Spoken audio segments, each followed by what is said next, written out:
Assalamu alaikum and welcome to the 17th episode in the Science and History series. This is the third and the last of the timekeeping series. We have done two already, and this is the third and the last one. Thank you very much, everyone, for watching and for providing your comments and feedback. It has been great. Thank you. For most of human history, time wasn't something we read on a device.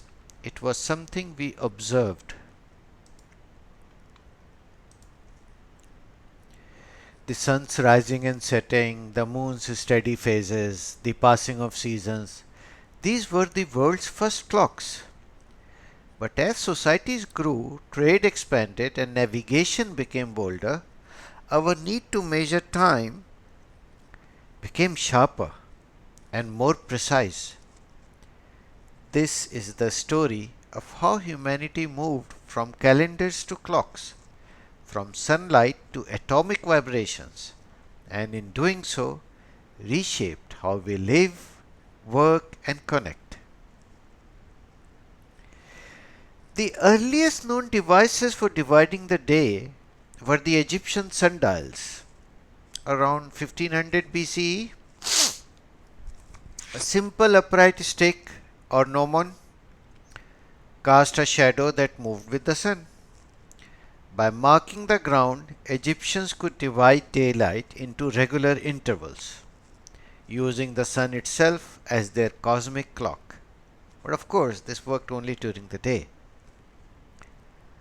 Then, around 1400 BCE, Egyptians developed the clepsydra, a water clock, one of the first tools to measure time without sunlight. Water dripped at a steady rate. Markings on the inside indicated hours, sort of.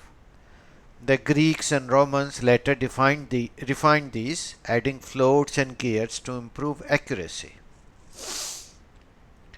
During the Islamic Golden Age, around 8 to 13th centuries BCE, CE, 8, from 8 till 13th century CE, scholars made remarkable contributions to timekeeping.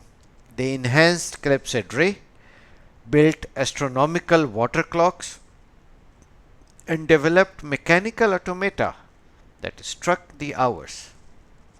A standout example is Al-Jazri's castle clock, around 1206 CE, a complex machine combining flowing water, gears, and figures to display zodiac signs, solar and lunar orbits, and time. In mosques, the timekeepers, called muwaqqits, use these devices and precise astronomy to determine prayer times, pushing timekeeping to new levels well before Europe's mechanical clocks. Around 8th century CE, most possibly in Europe, the hourglass appeared. Its origin is uncertain, but its reliability, sand didn't freeze or evaporate, unlike water, made it invaluable on ships and in monasteries. By the 13th to 14th centuries CE, Europe saw the rise of mechanical tower clocks, weight driven with verge escapements. They were loud, communal, and slightly imprecise but revolutionary. Time was now built by humans.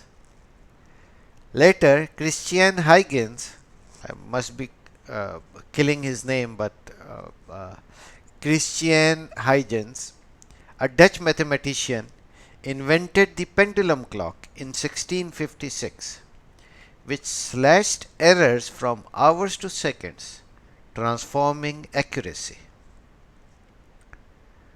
In the 18th century, navigation demanded precision. Determining longitude required knowing the exact time at a reference point, a challenge for ships. John Harrison, around 18th century, a self-taught English clockmaker, spent decades perfecting marine chronometers that stayed accurate at sea. His work solved the longitude problem and changed global navigation. Different countries once used their own prime meridians. Example, Paris was France's reference.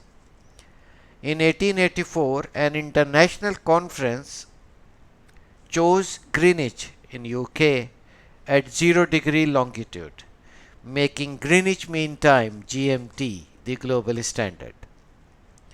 With railways and telegraphs shrinking distances, standard time zones were introduced, each roughly 15 degrees apart. For the first time, humanity coordinated its clocks globally, not just locally.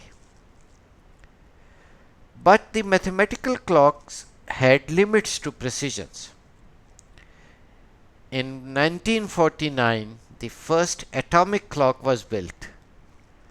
By 1967, the second was officially redefined, not by Earth's rotation, but by, hold for it, 9,192,631,770 vibrations of the cesium-133 atom.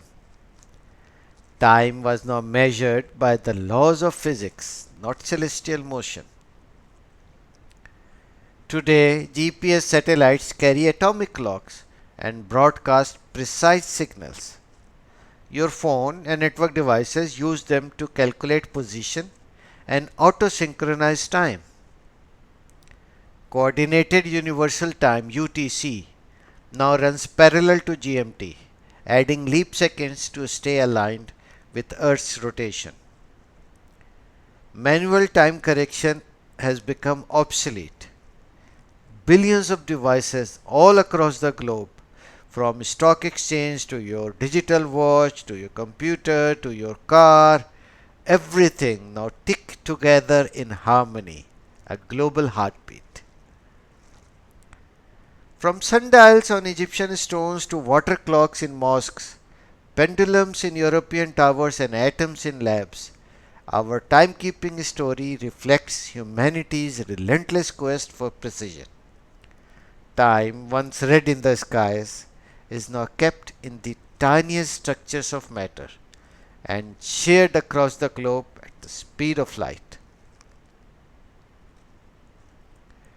This completes the timekeeping series. Just as a small teaser to the next topic, I am tiny. I enable life on this planet. I am involved in a great global cycle in which I go through many transformations through evaporation, condensation, precipitation, and others. What am I? Thank you all very much for watching. Stay curious and Allah Hafiz.